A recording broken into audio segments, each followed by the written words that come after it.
Welcome to EdLeader with your host, Dr. Rob Jackson. Join Dr. Jackson for conversations and reflections on improving educational leadership from the classroom to the boardroom and beyond.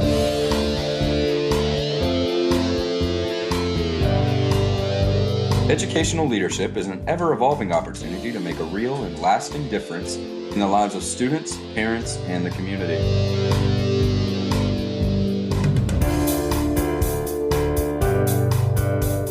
And now, here's your host, Dr. Rob Jackson.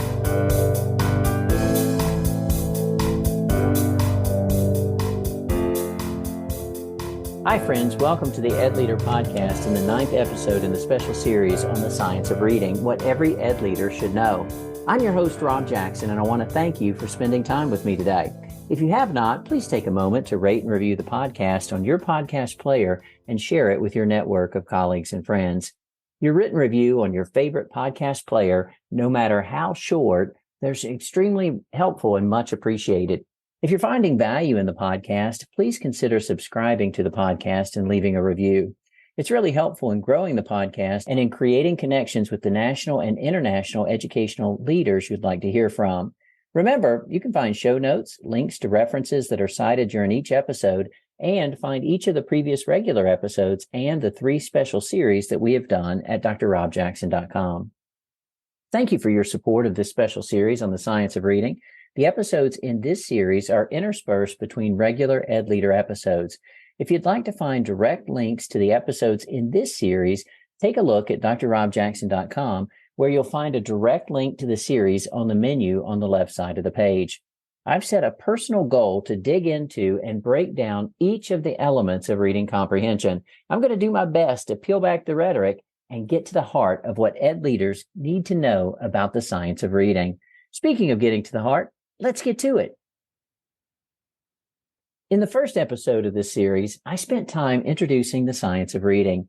If you've not listened to that episode, I'd like to encourage you to spend a few moments with it as it grounds the series and undergirds the deconstruction of reading comprehension that I am attempting. If you're looking for that episode, it's episode 69 on the EdLeader playlist. Previous episodes in the science of reading series have focused on the strands of fluency, background knowledge, sight word recognition, verbal reasoning, literacy knowledge, decoding, and language structures. With this episode, we are continuing deconstructing the reading rope. Today, I'm pulling out the strand of phonological awareness. My guest host for this episode is ChatGPT. ChatGPT is an AI language model developed by OpenAI. Although OpenAI, or artificial intelligence, does not claim personal authorship or intellectual property rights, I have included a citation in the show notes to attribute the content to the AI system that produced it. I've been interested in learning more about ChatGPT and wanted to produce the next episode in the Science of Reading series at the same time. This episode is a melding of those two intellectual challenges. Before focusing on this episode's topic and introducing our guest host, let's reflect on the foundation for this series. The science of reading is undergirded by theories of how students learn to read and comprehend text. At the very basic level is the simple view of reading theory, which states that there are 2 elements that combine to result in reading comprehension. The simple view of reading formula states decoding times language comprehension equals reading comprehension. From this grew Scarborough's reading rope as conceived by Dr. Hollis S. Scarborough. Dr. Scarborough believed that the elements of word recognition and the elements of language comprehension all weave together into the rope of reading comprehension. Just like a true rope, the more strands present and the stronger each strand is, the stronger the rope is. The strands of word recognition include decoding, phonological awareness, and sight word recognition. The strands of language comprehension include background knowledge, vocabulary, language structures, verbal reasoning, and literacy knowledge. In this podcast series, my goal is to pull apart the individual strands of reading comprehension and build our shared understanding of what EdLeaders need to know about learning to read. So, metaphorically, we grab Scarborough's reading rope and separate the strands of word recognition and language comprehension. Within the word recognition strands, we find the strand that is the topic for today's episode, phonological awareness. For this episode, ChatGPT is voiced by my son Joshua, a graduate of Auburn University and the co-host of the Leadership Lessons from the GOAT special series on the EdLeader podcast.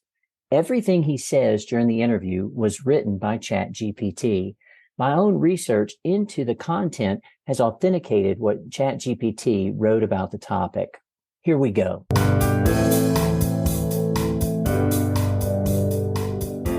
I'm incredibly excited to welcome today's guest, my very first artificial intelligence co-host, ChatGPT. Welcome, ChatGPT. Good morning, everyone. Let's start by learning a little about you. How would you describe yourself? I am ChatGPT, an AI language model created by OpenAI. My primary function is to process and generate human-like text based on the input I receive. I've been trained on a vast corpus of diverse text from the internet, books, articles, and other sources up until September 2021. My training enables me to understand and respond to various prompts, answer questions, engage in conversations, and provide information on a wide range of topics. As an AI language model, I do not have consciousness, emotions, or personal experiences. I am a tool designed to assist and provide useful and relevant information to users like you. My purpose is to be a helpful and reliable resource in various applications, from answering questions and aiding in problem solving to supporting language learning and other educational endeavors. How can educators use ChatGPT with students? Educators can use ChatGPT with students in various creative and educational ways. Here are some examples of how ChatGPT can be incorporated into the learning process. Number 1, answering questions. Students can interact with ChatGPT to get quick answers to their questions related to different subjects, helping them access information and learn at their own pace. Number 2, writing assistance. ChatGPT can be a valuable writing tool for students. They can use it to brainstorm ideas, receive writing prompts, and get suggestions for improving their essays or creative writing pieces. Number 3, language practice. Language teachers can use ChatGPT to provide language practice and feedback to students. Students can practice conversations, sentence structures, and language comprehension. Number 4, exploring topics. Educators can use ChatGPT to introduce new topics and concepts in an engaging way. Students can have interactive discussions with ChatGPT to explore subjects beyond traditional teaching methods. Number 5, coding practice. For computer science and programming classes, students can interact with ChatGPT to practice coding and get instant feedback on their code. Number 6, research and projects. ChatGPT can be a helpful research tool for students. It can provide additional information on specific topics and offer new perspectives to enrich their projects and assignments. Number 7, virtual tutoring. In a flipped classroom model, educators can assign specific topics to students to explore with ChatGPT before discussing them in class. Number 8, enhancing critical thinking. By engaging with ChatGPT, students can learn to critically evaluate information, verify sources, and refine their research skills. Number 9, storytelling and creative exercises. Students can use ChatGPT to collaborate on storytelling exercises or create imaginative scenarios, fostering creativity and teamwork. Number 10, foreign language learning. ChatGPT can help language learners practice communication and improve their language skills in a real-world context. However, it's essential to remember that ChatGPT is an AI language model and not a substitute for human interaction and guidance. Educators should use it as a complementary tool to enhance learning experiences and encourage critical thinking. They should also ensure that students understand the limitations of AI and the importance of corroborating information from reliable sources. As with any technology, responsible and thoughtful use is key to leveraging its benefits effectively. Thank you. I'm looking forward to learning with you more about today's topic, phonological awareness. If this episode were an educational workshop, what might you name it? Phonological awareness, laying the foundation for reading success. Ooh, I like it. How would you get us started? I'm ChatGPT, and today we are going to explore the crucial role of phonological awareness in early literacy development. Whether you're an educator, parent, or anyone passionate about fostering language skills, this talk is for you. So let's get started. Okay, I'm ready. First, let's define phonological awareness. It refers to the ability to recognize and manipulate the individual sounds and phonemes and make up spoken words. The fundamental skill is a powerful predictor of reading success in children. Numerous studies have highlighted its significance in language development and literacy acquisition. So why is phonological awareness so crucial? Let's explore some of the reasons backed by research. Research conducted by Adams in 1990 has shown that phonological awareness is a foundational skill that underpins the entire reading process. Children with strong phonological awareness skills tend to become better readers, which sets them up for academic success in later years. Phonological awareness develops through several stages. Understanding these stages can help us create targeted interventions and activities to support children's growth in this area. What are the stages of phonological awareness? The stages of phonological awareness are as follows. Number 1, syllable awareness. Children learn to identify and count the syllables in words. This is an early precursor to understanding the structure of spoken language.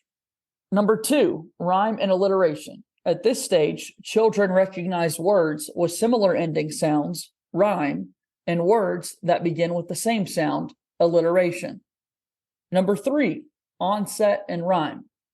Children can distinguish the initial sound, onset, of a word from the remaining part, rhyme. For example, in the word sun, S is the onset and un is the rhyme.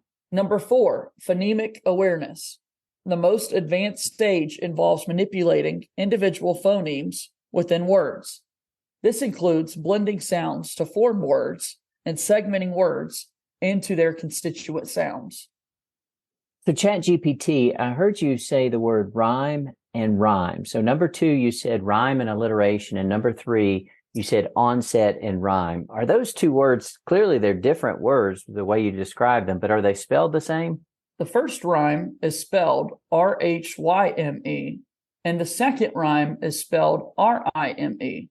Thank you. How about sharing some practical classroom strategies to promote phonological awareness in our students? Reading aloud to children is one of the most effective ways to expose them to rhymes, alliteration, and wordplay. It helps them develop a sense of rhythm and phonetic patterns in language. What else? Integrating systematic phonics instruction is crucial. It teaches the relationship between letters and sounds, making the connection between phonological awareness and decoding skills. Is there any way to make a game out of teaching phonological awareness? Engaging in word games, such as rhyming games, sound blending, and segmenting activities, can make learning phonological awareness fun and interactive. Also, singing songs and reciting chants not only make learning enjoyable, but also enhance children's phonological sensitivity, rhythm, and language fluency. Should phonological awareness be taught as a whole group lesson or individually? Both whole group lessons and individual instruction can be effective approaches for teaching phonological awareness, and the choice depends on the specific needs and context of the learners. Here are some considerations for each approach. Number 1, whole group lessons. The advantages. Whole group lessons allows teachers to address phonological awareness needs of all students simultaneously. It fosters a sense of community and encourages peer interaction and collaboration. Whole group activities can also be more dynamic and engaging for students as they can participate in group discussions and games together. So suitable for whole group lessons are beneficial when introducing new concepts such as rhyming, alliteration, and basic phonemic awareness skills. They work well for reinforcing shared concepts and building a strong foundation of phonological awareness in the entire class. Activities. Activities like rhyming songs, playing sound blending games, and engaging in interactive phonemic awareness exercises can be effective in a whole group setting. Number 2, individualized instruction. Advantages. Individualized instruction allows teachers to tailor their approach to each student's specific needs and progress. It is particularly helpful for addressing the challenges of struggling students and providing additional support and practice where needed. Suitable for. Individual instruction is ideal for students who require more time, practice, or differentiation in their phonological awareness development. It is also useful for advanced learners who may benefit from more challenging activities. Activities. In one-on-one or small group settings, teachers can use targeted assessments to identify specific areas of difficulty for individual students and then design personalized activities to address those challenges. Number 3, balanced approach. Advantages. A combination of whole group and individualized instruction can be a balanced and effective approach. Whole group lessons can introduce new concepts, while individualized instruction can provide targeted support and practice based on each student's progress. Suitable for. A balanced approach works well in classrooms with a range of students with different skill levels and learning preferences. Activities. Whole group lessons can be followed by small group or one-on-one activities tailored to address the diverse needs of students. Ultimately, the key is to be responsive to the needs of the students and to use a variety of instructional strategies to cater to different learning styles. Teachers should regularly assess their students' progress and phonological awareness and adjust their teaching methods accordingly to ensure that all students receive the necessary support to develop this critical foundational skill for reading and language acquisition. Let's discuss how can we identify phonological difficulties and intervene early to support struggling students.